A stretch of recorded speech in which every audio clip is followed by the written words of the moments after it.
sports, we tend to only think of the physical aspects or supporting our favorite team. But what we're coming to terms with is that sports actually has a positive impact on the international development and in communities. Sports can be used to promote peace, promotion of health and education and development. With sports, it brings together individuals and communities, and when you bring together a community, there's nothing they cannot do.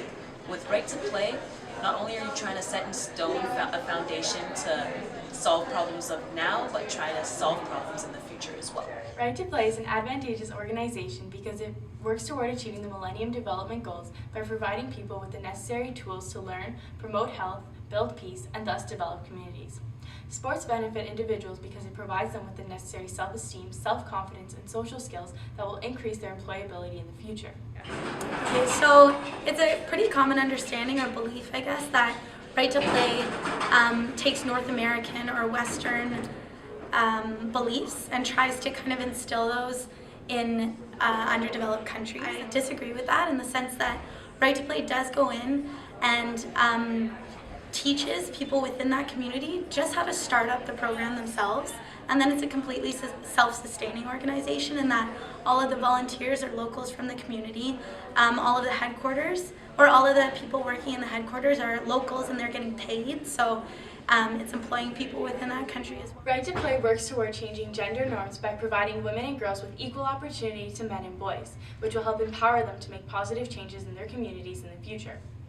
From a health standpoint, it is shown that increased physical activity can help reduce a child's risk of developing certain diseases, and that HIV education can help reduce HIV infection rates. One of the main criticisms of the Right to Play program is that it can reinforce asymmetrical power relations and imperialism. Western societies feel obligated to go into the global south and aid with development, implying that they do not have the resources or leadership to do it on their own.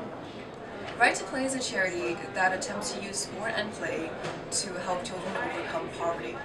The issue here, however, is that this foundation promotes ideas over immediate action.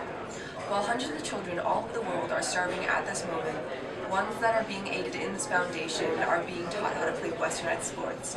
Now, there is absolutely nothing wrong with a child's right to play, but in this circumstance, the way that valuable resources are being used and consumed, ones that could potentially save lives, should be thoroughly analyzed and critiqued. Right to Play program introduces sports that are commonly found in North America and Europe, such as basketball and football, and ignore the indigenous culture and sport of the host country, thus reinforcing the idea that Western society's culture should be the culture adopted by all countries in the world. I believe that sport and play are major contributors to a children's life. It gives them the opportunity to learn perseverance, teamwork, and competition in a fun and light atmosphere. I grew up with sports, and if all children have the right to play, they will grow up with the means to better their community. Right to Play Sport for Development initiative provides people with the necessary tools, healthy attitudes, education, and life skills that will lead them to change and work toward development. Play is essential to anyone's childhood, and Right to Play is great because it offers opportunities to children in impoverished areas. While Right to Play can't solve all the problems that a country is facing, it can help by uniting communities and working towards common goals.